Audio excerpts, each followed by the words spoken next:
Assalamualaikum warahmatullahi wabarakatuh.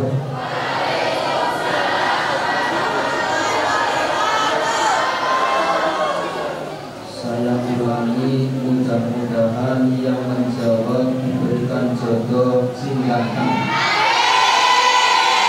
Assalamualaikum warahmatullahi wabarakatuh.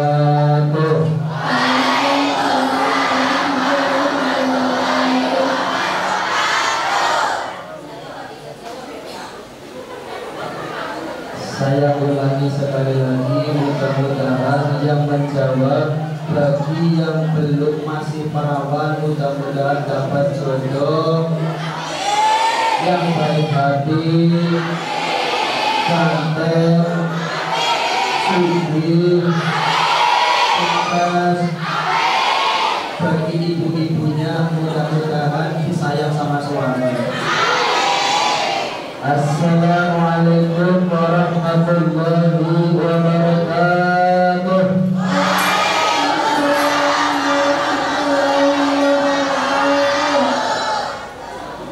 Mudah-mudahan yang mainan HP selama saya bicara pulang HP-nya meledak.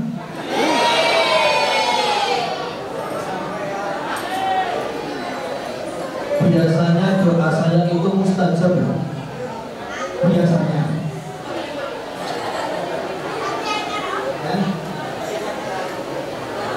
Alhamdulillahirabbil alamin.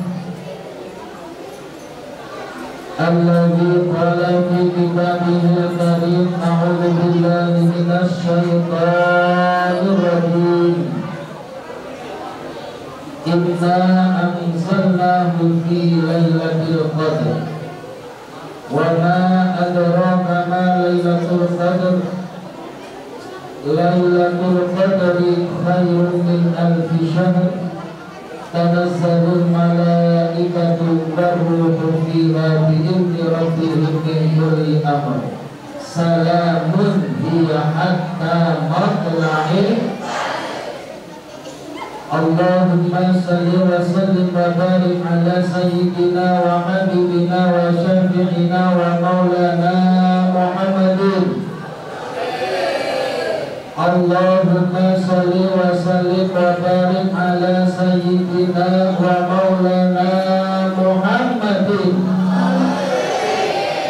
wa ala alihi wa sahbihi ajma'in, amma ba'du.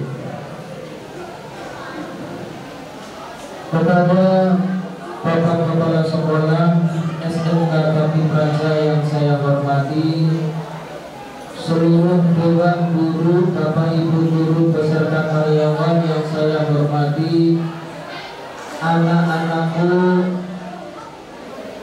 yang saya cintai. Alhamdulillah. Halo, yang di belakang dengar suara saya? Kalian melihat wajah saya ganteng?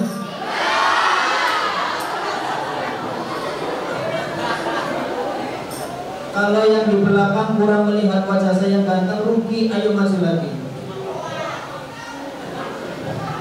Karena belum tentu setelah ini Anda melihat wajah-wajah yang ganteng. Alhamdulillah, pada hari ini kita masih diberikan kesempatan bisa berkumpul dalam acara peringatan Nuzulul. Halo, apa itu Nuzulul Quran? Sing jawab muga-muga habis ini dipercingi 10 juta. Apa itu Nuzulul Quran?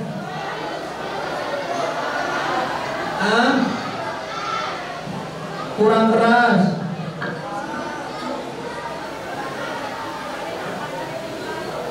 Sekali lagi yang mainan HP saya doakan HP-nya berkincut.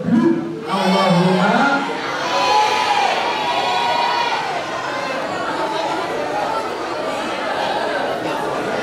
Allahumma.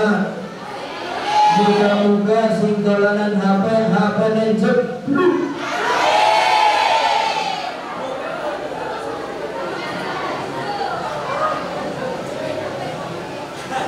Ada sebuah keterangan, halo Besti, masih ada sebuah keterangan man hadara majlisal ilmi fi Ramadana, bahasa Inggrisnya sapane wong sing nekani majelis ilmu selama bulan Ramadan. Bahasa Inggris. Hah? Bahasa Jawa. Lah bukan bahasa Inggris. Barang siapa yang menghadiri majelis ilmu, termasuk majelis ilmu adalah kalian mendatangi sekolah selama bulan Ramadan. Makanya ini masih selama bulan Ramadan jangan sampai bolos. Besti, selama bulan Ramadan jangan sampai bolos. Karena ini ada satu keterangan nih. Man hadara majlisal ilmi fi Ramadana, barang siapa yang mendatangi majlis ilmu selama bulan Ramadan, kataballahu lahu fi kulli qadamin ibadata sanatin.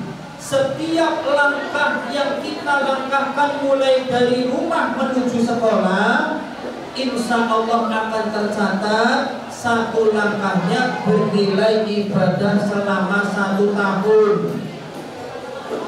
Halo, tadi berangkat dari rumah, langkahnya dihitung apa enggak? Naik motor, itu kan naik motor kan ada kecepatannya. Kecepatannya berapa kilometer per jam? 40 km per jam itu berapa putaran?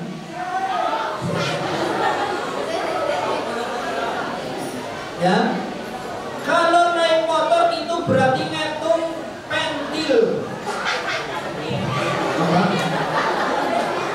menghitung perputaran dari apa?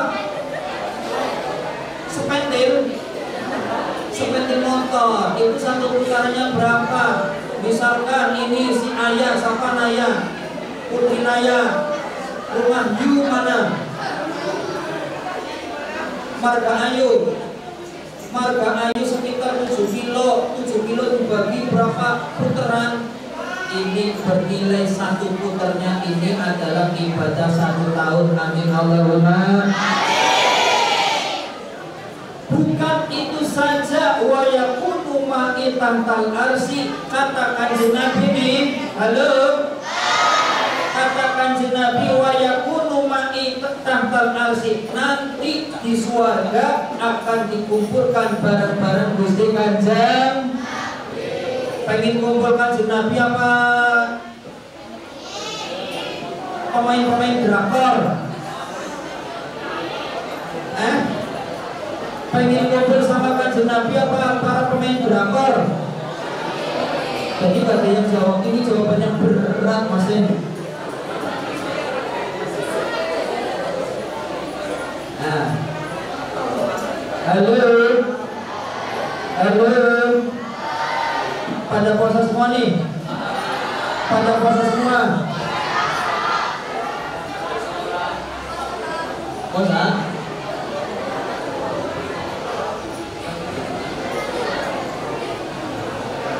Sing buri, sing gemeter, muka-muka.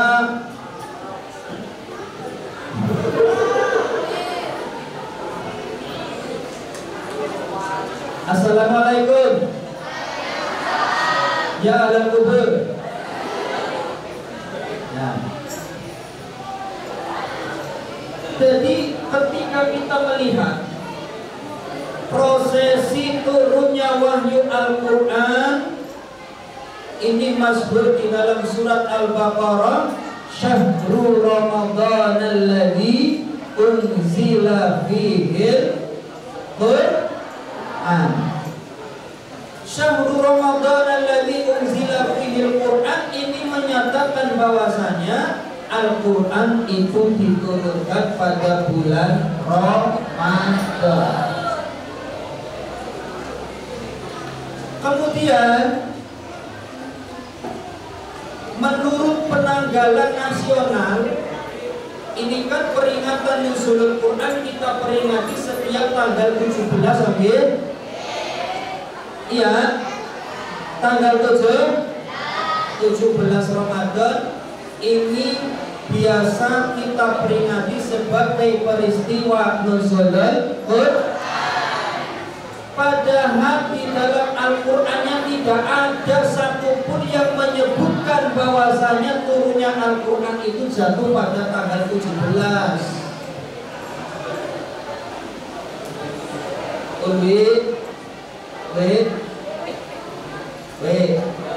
Ya wes.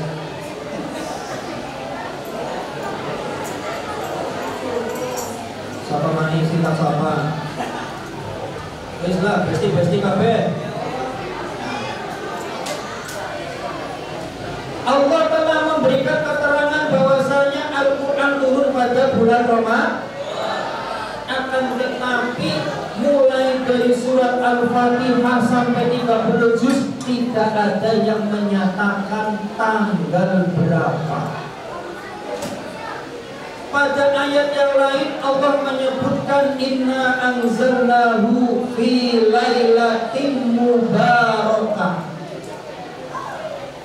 Allah telah menurunkan Al-Quran pada malam yang penuh dengan keberkahan. Lah malam yang penuh dengan keberkahan itu malam apa? Ada ayat yang lain menyatakan inna anzalnahu fi lailatil berarti ketika kita gabungkan satu persatu, Al-Quran turun pada bulan Ramadan bertepatan dengan malam yang penuh dengan keberkahan, yakni pada malam Lailatul Qadar. Masih? Yang bisa menjawab saya kasih hadiah. Malam Lailatul Qadar itu jatuh pada tanggal berapa?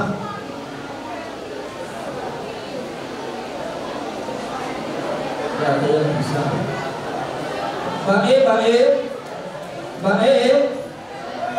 Baik.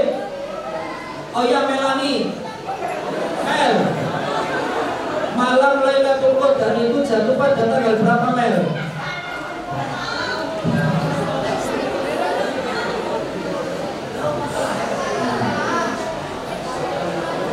Malam Lailatul Qadar ini merupakan sebuah rahasia dari Gusti.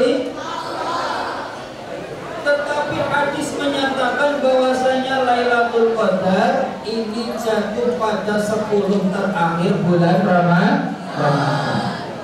Dan lebih dispesifikkan lagi khususnya adalah tanggal-tanggal ganjil.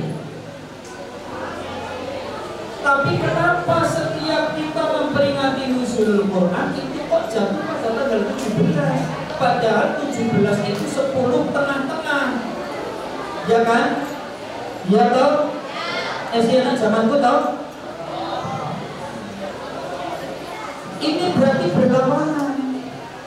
Satu mengatakan bahwasanya pada malam Lailatul Qadar, sementara Lailatul Qadar itu berada pada 10 terakhir, tetapi kenapa yang diperingati itu pada 10 pertengahan? Ada yang bisa jawab? Bisa, monggo. Iya. Kenapa? Pertanyaannya diulang. Al-Quran mengatakan Al-Quran itu diturunkan pada malam Lailatul Qadar. Keterangan yang lebih lanjut Lailatul Qadar itu pada 10 terakhir. Tetapi kenapa yang diperingati pada 10 pertengahan tanggal 17? Ayo.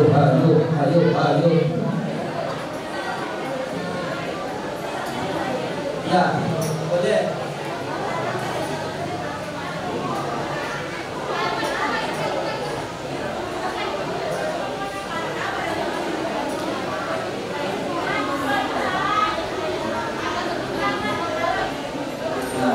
Ini ada satu jawaban, karena pada tanggal tanggal 17 Ramadan ayat-ayat itu diturunkan pertama kali. Kalau kita gabungkan, Melani, dengarkan ya, biar tahu. Nah, habis ini nanti baca syahadat.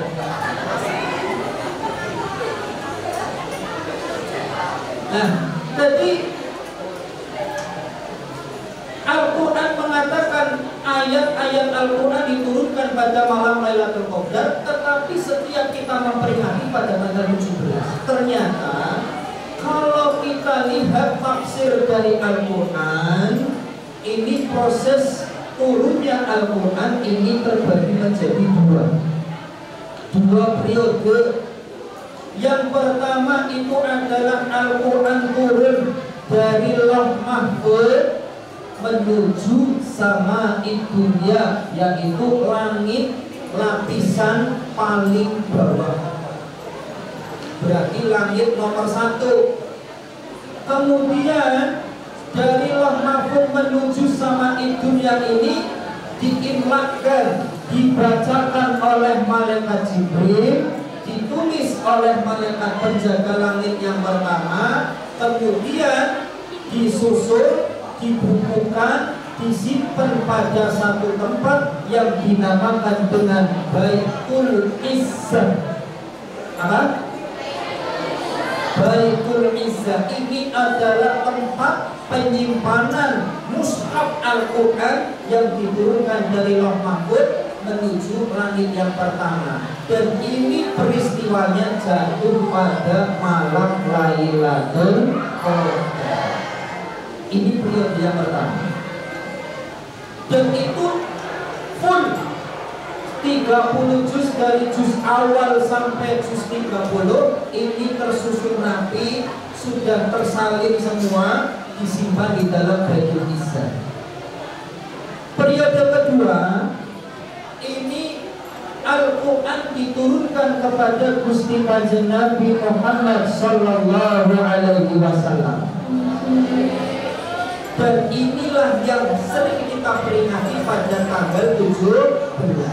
Jadi turunnya Al-Quran pertama kali kepada Kanjeng Nabi ini jatuh pada tanggal 17 Ramadan.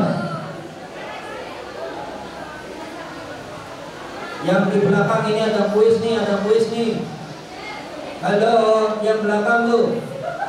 Yang belakang ya, yang kacamata. Tempat menyimpan Al-Quran yang ada di sama itu dia namanya apa, Mbak? Halo?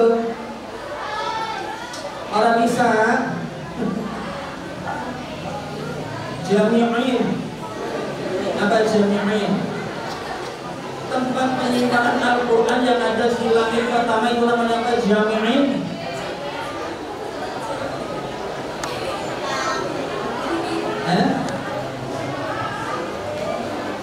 Muhammad Haji Sutik Okno. Namanya apa? Namanya bingung. Ada yang bisa jawab? Namanya apa tadi? Baitul Izzah. Ini adalah tempat penyimpanan Al-Quran.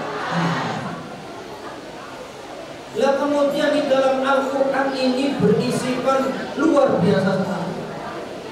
Berisikan materi-materi yang memang dibutuhkan sebagai pedoman hidup kita selama di alam dunia.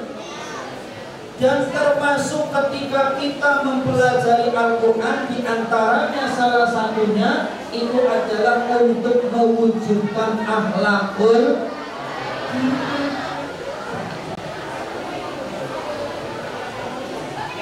Assalamualaikum. Ya ahlal kubur. Nah,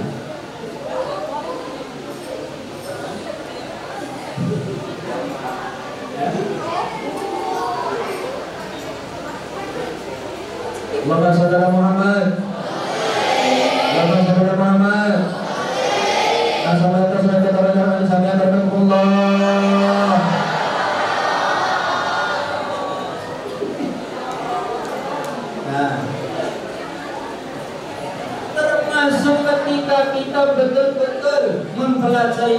Al-Quran ini adalah mewujudkan akhlakul karim. Sebab Kanjeng Nabi wa ma bu'ithu liutammima makarimal akhlak. Karena Kanjeng Nabi ini tidaklah diutus kecuali untuk menyempurnakan akhlakul karim.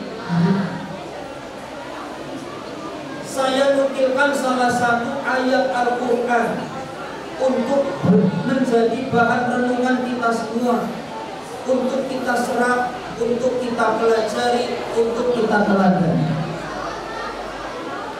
Allahumma sholli ala Muhammad. Nanti ya, sebentar dulu ya. Lihat wajah saya yang ganteng ini, ya. Mudah-mudahan nanti yang melihat wajah saya yang ganteng, nanti jodoh kalian juga ganteng. Yang tidak melihat ke sini, mudah-mudahan dapat jodoh yang wongnya pendek, ireng, kacip bisa.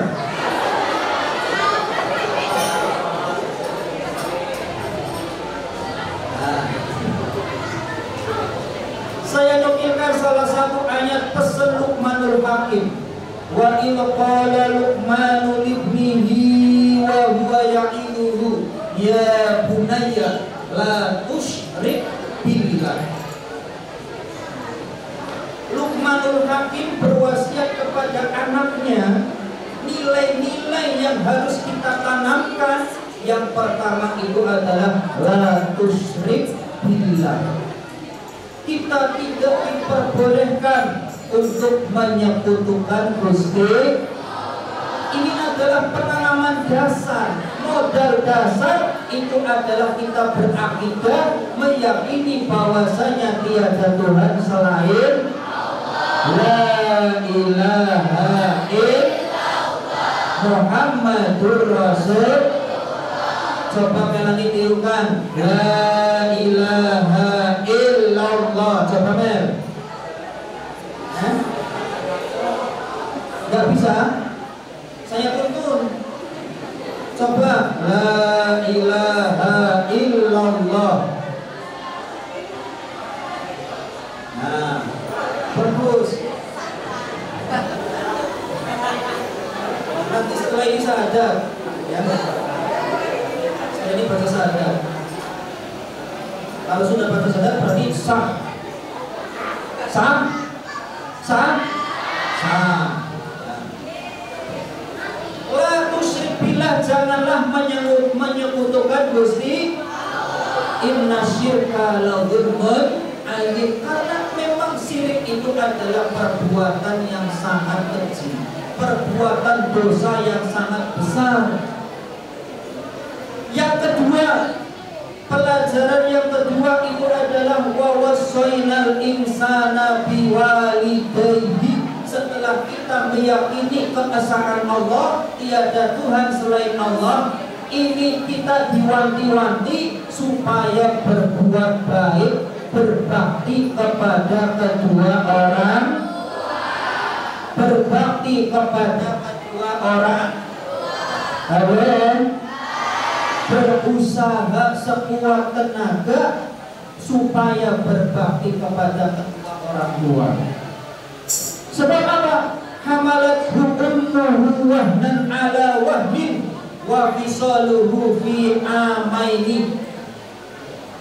Sebab orang tua ini perjuangannya sudah luar biasa. Hamalat ummuhu wahnan ala wahnin, sudah mengandung kalian derita di atas derita. Kalau nggak percaya, tanya sama Bu Liha. Bu Liha yang masih gres, mengandung 9 bulan, panturunlah orang besar. Coba bayangkan, wong hamil, wetenge gede, tidur tengkurap, kira-kira bisa nggak? Kok bisa putar-putar kayak gasing? Pan tidur miring, ya kayak bayinya jejak terus, ya. Kemudian yang dirasakan itu adalah panas, panas pasti, panas, panas, panas. Ya. Kalian coba perhatikan seorang yang sedang hamil, Masya Allah, apalagi kalau lagi ngidam, hawane Masya Allah. Sebab saya melihat istri saya ketika ngidam sampai berhari-hari tidak mau makan. Ya, itu adalah sesuatu yang berat yang dialami oleh seorang ibu. Hamalat ummuhu wahnan ala wahnin plus wa fisaluhu fi amaini, kalian gadil menyusu kepada ibu selama 2 tahun. Maka dari itu apa? Aniskurli wali walidayka ilayyal masir. Maka dari itu bersyukurlah kepada satu, kepada Allah, yang kedua kepada kedua orang. Halo, jangan sampai durhaka kepada orang, jangan sampai membentak orang, jangan hanya karena minta dibelikan skincare. Mami, skincare saya sudah habis, ini gimana Mami? Ayo beli skincare sekarang. Padahal ibunya kerjanya itu setiap harinya matun. Ibunya lagi kemana, maminya lagi di mana? Mami saya lagi matun di sawah. Ayah kamu, ayah saya lagi becak. Kalau rumah besar ibunya itu adalah pekerjaannya itu bertani, menjadi buruh tani, bapaknya itu kerjanya seperti itu, jangan royal beli skincare yang alami saja lah ya. Skincare yang alami, pakai apa? Pakai minyak jelantah.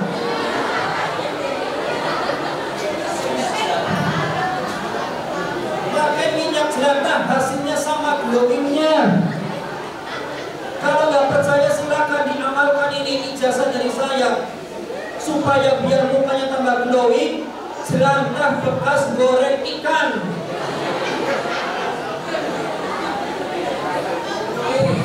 Dijamin glowing. Bukan itu saja, banyak yang naksir, yaitu para kucing-kucing. Khususnya kucing barong. Jangan sampai membentak orang tua hanya karena minta beli paketan. Mak, tutup paketan. Paket saya ini sudah habis. Kemudian membentak, jangan sampai. Assalamualaikum. Assalamualaikum. Nah, ini tidak boleh. Karena apa? Orang yang berani kepada kedua orang tua, sehebat apapun dia, sealim apapun dia, sesoleh apapun dia, ibadahnya sebanyak apapun, dia belum bisa menikmati hasil jerih payah ibadahnya sebelum kedua orang tua memberikan maaf, sebelum orang tua memberikan ridho. Halo. Pada zaman Kanjeng Nabi ini sudah dicontohkan ada 2 sahabat. Yang pertama itu adalah sahabat Alqamah. Siapa? Sahabat Alqamah ketika mengalami proses sakaratul maut, beliau ini termasuk sahabat yang rajin ibadah, rajin berperang, rajin sedekah. Tetapi kenapa pada saat prosesi sakaratul maut tidak bisa mengucapkan kalimat tauhid la ilaha illallah? Nama saudara Muhammad. Alqamah pada saat sakaratul maut tidak bisa mengucapkan la ilaha illallah. Apa penyebabnya? Sahabat pada bingung, ini kenapa Alqamah tidak bisa mengucapkan la ilaha illallah padahal kesehariannya rajin ibadah. Akhirnya para sahabat pergi kepada kanjeng Nabi Muhammad Sallallahu Alaihi Wasallam. Ya Rasulullah Muhammad, Ya Rasulullah Muhammad, Ya Rasulullah Sayyidina Maulana Muhammad. Ya Allah. Ini dilaporkan sama kanjeng Nabi. Kanjeng Nabi, ini kenapa Alqamah sahabat kita tidak bisa mengucapkan la ilaha illallah, mulutnya itu terkunci. Satu pertanyaan yang diungkapkan oleh kanjeng Nabi, dia masih punya orang tua atau tidak? Dijawab oleh sahabat, masih. Kanjeng Nabi, dia punya satu orang tua, ibunya yang sudah tua. Coba kamu temui ibunya. Kalau memang ibunya bisa ke sini suruh menghadap saya, kalau memang tidak bisa saya ke sana.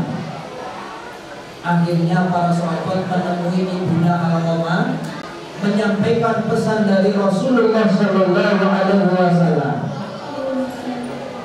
Ibu,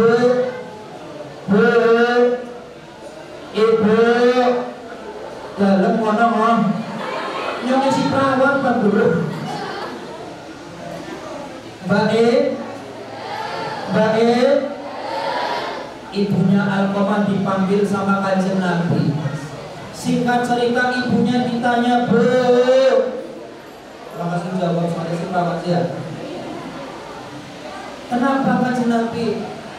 Ini anakmu Alqamah, kira-kira kesehariannya bagaimana, Bu?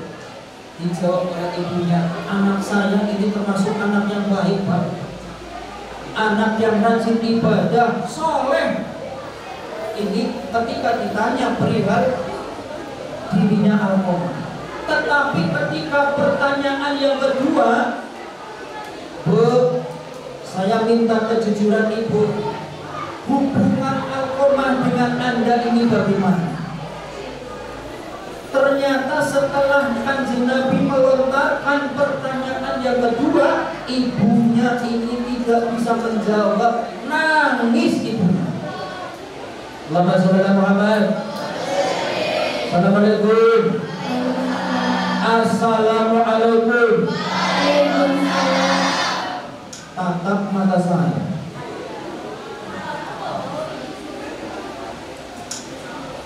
Lah, setelah ditanya oleh kanjeng Nabi, ibunya menangis. Kanjeng Nabi, betul Alqamah ini orangnya rajin ibadah. Betul Alqamah ini tidak pernah meninggalkan yang namanya qiyamul lail. Betul Alqamah ini tidak pernah absen dalam setiap peperangan. Tetapi dia masih menyisakan luka di dalam hati saya, kanjeng Nabi. Hati ini masih terasa sakit. Sobat-sobat di sini, ya, hati ini masih terasa sakit. Sakit ini di sini. Ternyata sudah ketemu titik permasalahannya, sudah ketemu. Ternyata ibunya masih menyimpan rasa sakit terhadap diri Rasa sakit seorang ibu ternyata apa? Mengunci mulut seseorang ketika prosesi sakaratul maut, yang semestinya bisa mengucapkan la ilaha illallah Muhammadur Rasul. Melani, coba tirukan Mel. La ilaha illallah. Mel, tirukan Mel. La ilaha illallah. Ya, bagus. Ini ternyata betul-betul orang yang telah menyakiti kedua orang tua pada saat prosesi sakaratul maut menyebabkan lidah ini terkunci untuk mengucapkan la ilaha illallah. Dan ternyata hal ini tidak hanya dialami oleh Alqamah, sahabat yang lain itu juga mengalami, yaitu Abdullah bin Salam. Dan setelah orang tuanya disuruh untuk memaafkan, barulah mereka bisa mengucapkan kalimat la ilaha illallah. Bareng-bareng, la ilaha illallah Muhammadur Rasul. Ini yang kedua. Pesan yang kedua, kita harus berbuat baik, berbakti kepada kedua orang. Wa wasaina al-insana biwalidayhi hamalathu ummuhu wahnan ala wahnin wa fisaluhu fi amaini an ishkurli wa liwalidayka ilayyal masir. Kemudian ini khusus Melani. Wa in jahadaka ala an tusyrika bima laysa laka bihi ilmun fala tuti'huma wa sahibhuma fid dunya ma'rufa. Mel, dengarkan Mel. Wa in jahadaka ala an tusyrika, ketika kedua orang tua ini menyuruh kita untuk menyekutukan Allah, fala tuti'huma, maka kita diperbolehkan untuk tidak taat kepada kedua orang tua. Tidak taat dalam hal apa? Menyekutukan Gusti. Jadi jangan diikuti ketika orang tuanya ini menyekutukan Allah, jangan kita ikuti. Tetapi dalam kesehariannya tetap wasahibhuma fid dunya ma'rufa, tetap kita bergaul dengan baik. Adapun masalah akidah, kono-kono, kene-kene, lakun binukun waliyati. Bagimu agamamu, bagiku agamaku. Ini yang ketiga. Kemudian kita sebagai manusia itu juga diciptakan sebagai makhluk sosial. Makanya Luqman itu juga berwasiat kepada anaknya, wala tusair khaddaka linnasi. Perhatikan nih, wala tusair khaddaka linnasi, janganlah kita memalingkan pipi kita kepada orang lain. Maksudnya apa? Jangan sombong, jangan somse, jangan sombong kepada orang lain. Wala tusair khaddaka linnasi wala tamshi fil ardi maraha. Kemudian ketika berjalan kita tidak boleh congkak. Innallaha la yuhibbu kulla mukhtalin fakhur, karena Allah tidak menyukai orang-orang yang menyombongkan diri. Ini dalam kaitannya kita bermasyarakat. Satu, kita tidak boleh untuk menyombongkan diri, karena kita itu adalah bahannya sama. Apa yang mau kita sombongkan? Kita sama-sama berasal dari air yang menjijikkan. Setiap hari yang kita bawa itu juga sesuatu yang menjijikkan yang ada di dalam perut. Ketika kita mati, kita juga akan menjadi sesuatu yang menjijikkan, dibungkut oleh cacing, oleh apa kayak belatung. Diciptakan dari sebuah air yang menjijikkan, yang dibawa setiap hari itu juga sesuatu yang menjijikkan. Mati ini juga dibungkut oleh belatung. Apa yang mau kita sombongkan? Waghdud fi masyika waghdud min sautika, waghdud min sautika inna ankaral aswati la sautul hamir.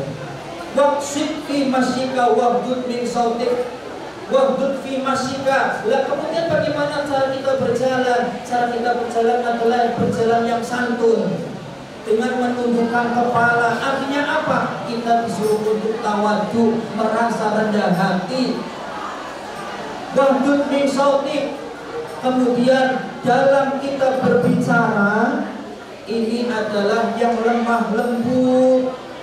Jangan sampai kita mengeraskan ataupun nada bicara kita itu kita tinggikan. Karena apa? Inna ankaron aswati la sautul hamir. Karena suara yang paling jelek itu adalah suaranya himar. Suaranya himar itu bagaimana? Saya juga tidak tahu, karena belum pernah berjumpa dengan keledai. Ada yang pernah dengar suaranya keledai apa? Kayak apa? Ada yang tahu? berarti punya buka YouTube.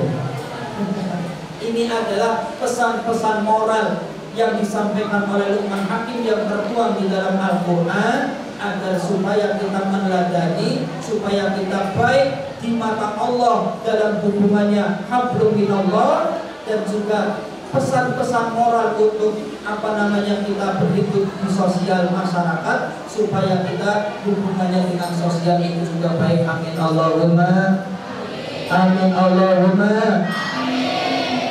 Dan apa suksesnya dakwahnya Kanjeng Nabi Muhammad Sallallahu Alaihi Wasallam itu bukan karena kekuatan, itu bukan karena kekerasan, tapi apa? Fabima rahmatin minallahi lintalahu. Orang-orang Arab itu terkenal orang-orang yang bengis, orang-orang yang ganas, orang-orang yang keras. Tetapi kenapa Kanjeng Nabi sukses mendakwahkan Islam, bahkan mereka berbondong-bondong dengan sukarela masuk Islam? Kenapa? Fabima rahmatin minallahi lintalahu. Kanjeng Nabi ini dalam berdakwah ini secara halus, dan ini mengajarkan kepada kita untuk bersikap yang ramah. Islam itu ramah, bukan marah-marah, ya kan? Ya, karena Islam itu adalah rahmatan lil alamin. Dan ini yang ditiru oleh para wali songo, dakwah ke tanah Jawa dengan ramah, sehingga apa? Nuansa sosial yang ada di Indonesia ini adalah bineka tunggal, walaupun berbeda-beda, tetapi kita coba lihat di Spanyol. Spanyol dulu ini adalah pusat peradaban Islam, tetapi kenapa sekarang tidak ada jejaknya sama sekali? Karena kalau kita lihat sejarah, Spanyol menjadi daerah Islam ketika melakukan ekspansi ini dengan jalan peperangan. Orang kalau kalah berperang mesti di dalam hati, saya ingin kalah, engkau anggurnya miskuat tak balas mati. Itu adalah ketika melalui jalan peperangan. Tetapi Islam di Jawa ini adalah dakwahnya sebagaimana ajaran Kanjeng Nabi Muhammad Sallallahu Alaihi Wasallam, yang itu dengan lemah lembut, seperti kalian-kalian semua yang lemah lembut, rajin menabung, tidak sombong dan tidak baik hati, tidak sombong dan suka menabung. Itu kalian, ya kan?